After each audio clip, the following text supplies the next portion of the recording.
ఓం శ్రీ మహాగణాధిపతయే నమః. ఓం శ్రీ గురుభ్యో నమః. హరి ఓం. శ్రీ కంచి కామకోటి పీఠాధిపత్యం వహించిన శ్రీ చంద్రశేఖరేంద్ర సరస్వతి మహాస్వామివారు, వారినే శ్రీ కంచి పరమాచార్యులుగా, నడిచే దేవుడుగా ప్రజలందరూ కొనియాడుతూ ఉంటారు. సాక్షాత్తు కంచి కామాక్షి దేవియే వారి రూపంలో భూమిపై నడయాడి దర్శన భాగ్యం కలిగించిన సంగతి అందరికీ తెలిసిన విషయమే. కంచి పరమాచార్య స్వామి వారిని తలుచుకున్న, కామాక్షి అమ్మవారిని తలుచుకున్నంత పుణ్య ఫలితం దక్కుతుంది అనటంలో ఎటువంటి సందేహం లేదు. ఆ స్వామివారి యొక్క లీలా వైభవం విన్నంత మాత్రం చేత మన జీవితంలోని అనేక కష్టాల నుంచి, భవసాగరం నుంచి బయటపడి చివరికి అమ్మ పాదాల చెంతే అందరము చేరుకుంటాము అని అనటంలో కూడా ఎటువంటి సందేహం లేదు. కనుక కంచి పరమాచార్య స్వామివారి యొక్క లీలా విశేషాల్ని తెలుసుకుంటూ మన ఆధ్యాత్మిక జీవన సాగరాన్ని ముందుకు తీసుకెళ్దాం. అది వేసవి కాలంలోని ఒక సాయంత్రం. పరమాచార్య స్వామివారు మేనాలో కూర్చుని భక్తులకు దర్శనమిస్తున్నారు. స్వామివారి దర్శనానికి చాలామంది వచ్చారు.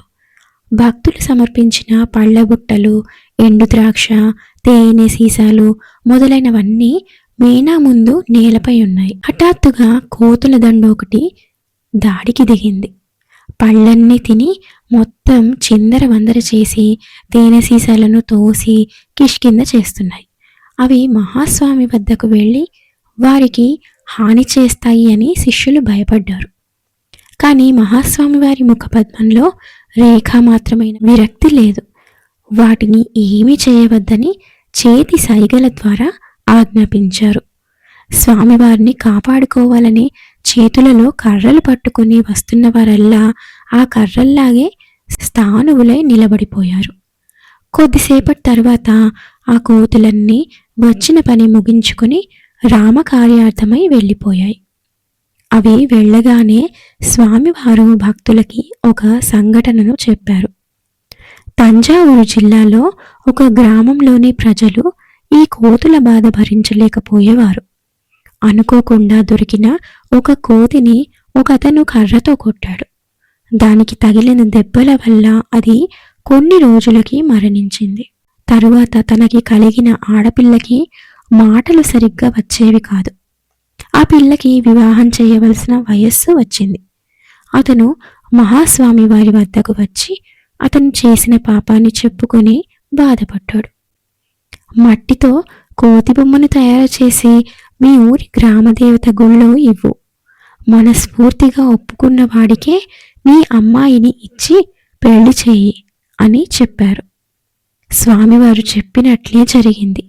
తరువాత ఆ అమ్మాయికి చక్కగా మాట్లాడగలిగే పిల్లలు పుట్టారు. కోతులను ఎప్పుడూ కొట్టరాదు, వాటి మీద జాలి చూపించాలి.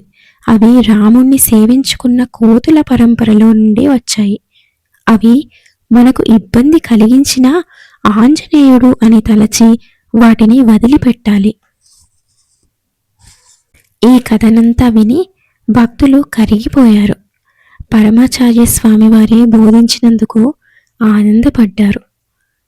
అపార కరుణాసింధుం జ్ఞానదం శాంతరూపిణం శ్రీ చంద్రశేఖర గురుం ప్రణమామి ముదావహం. నమః శివాయ చ నమః శివాయ. నమో నారాయణాయ.